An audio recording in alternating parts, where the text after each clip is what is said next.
Naturex, le leader mondial des ingrédients naturels de spécialité d'origine végétale, publie ses résultats pour le premier semestre 2017. J'ai le plaisir d'être avec Olivier Rigaud. Bonjour. Bonjour. Vous êtes le directeur général de Naturex. Comment ce premier semestre s'est-il déroulé? Quels sont les principaux éléments à retenir des résultats que vous publiez?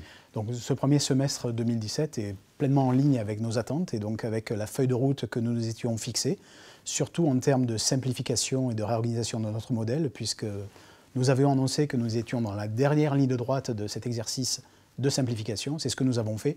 Donc maintenant, voilà, l'avenir, c'est la focalisation sur la croissance, sur la dynamisation de notre pipeline commercial. Mais donc voilà, un premier semestre solide, en ligne avec la feuille de route du plan Bright 2020. Parlons en particulier des indicateurs financiers. Est-ce que vous êtes en ligne avec les objectifs financiers que vous étiez fixés? Oui, alors sur le plan financier, pas de surprise sur le chiffre d'affaires. Par contre, donc une belle progression sur les indicateurs financiers que sont la marge d'EBITDA, puisque nous sommes donc même en légère avance par rapport à notre feuille de route. Une bonne maîtrise du BFR, c'était un axe fort de focalisation que nous avions annoncé lors des réunions précédentes, et également des indicateurs en forte amélioration, comme notre croissance sur les marchés émergents, où là nous sommes également au-delà de notre prévision. Également donc une dynamisation de notre pipeline d'innovation au niveau recherche, puisque aujourd'hui les nouveaux produits représentent environ 6% de notre chiffre d'affaires. Vous avez également annoncé des opérations de croissance externe. Comment s'inscrivent-elles dans votre stratégie de développement? Oui, en effet, nous avons annoncé 2 acquisitions dans le secteur des fruits et légumes de spécialité aux États-Unis. Donc ce sont 2 acquisitions très importantes justement dans l'exécution de notre stratégie, puisqu'elles viennent donc ajouter à notre cœur de métier, notre cœur de compétences, qui, je vous le rappelle, aux États-Unis étaient des jus de légumes liquides, justement de nouvelles capacités, de nouvelles compétences, un savoir-faire que nous n'avions pas, qui est la technologie des légumes donc roastés, pour des applications savory. La deuxième acquisition nous permet de nous implanter sur les fruits, qui était également une plateforme qui nous manquait et qui nous faisait défaut aux États-Unis. Donc la combinaison des deux nous permet d'avoir un portefeuille beaucoup plus étendu, avec d'un côté l'apport de nouvelles technologies, mais également donc l'addition de 2 bases de clientèle importantes qui vont nous permettre d'augmenter notre pénétration chez des clients existants, mais également d'aller développer de nouveaux clients sur le marché américain.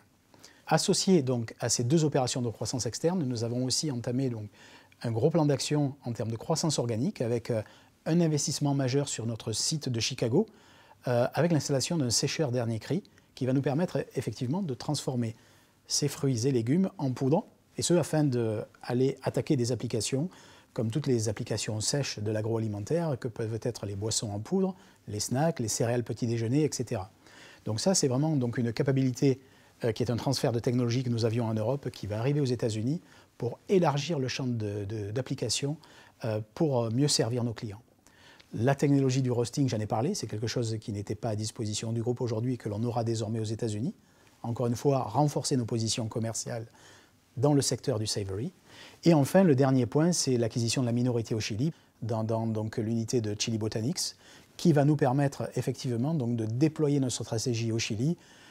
Comme vous le savez, c'est une zone de sourcing pour les fruits et légumes donc, qui est très importante, ayant la capacité de produire dans l'hémisphère sud en contre-saison.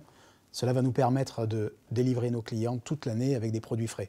Donc un atout supplémentaire dans cette stratégie à la fois de croissance organique et de croissance externe. Et enfin, comment abordez-vous le reste de l'année? Quelles sont vos attentes et perspectives pour le 2e semestre et au-delà? Donc on avait annoncé justement que le 2e semestre serait focalisé sur le retour à la croissance. Donc effectivement, c'est la priorité aujourd'hui, à travers plusieurs initiatives que sont vraiment cette dynamisation du pipeline commercial.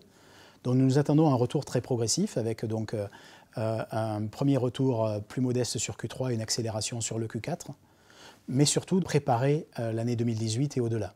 Donc dans ce contexte-là, les bases sont maintenant donc assainies, les fondations donc sont très solides.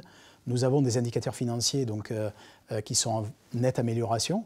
Donc il va falloir consolider tout ça, mais surtout bâtir au-delà justement la génération de ce pipeline.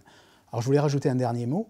Nous avons plusieurs projets d'Open Innovation qui arrivent et qui seront annoncés dans les prochaines semaines, qui vont contribuer, au-delà des 2 acquisitions que nous venons d'annoncer et des investissements en croissance organique que nous venons également d'annoncer, qui vont contribuer à la future croissance du groupe.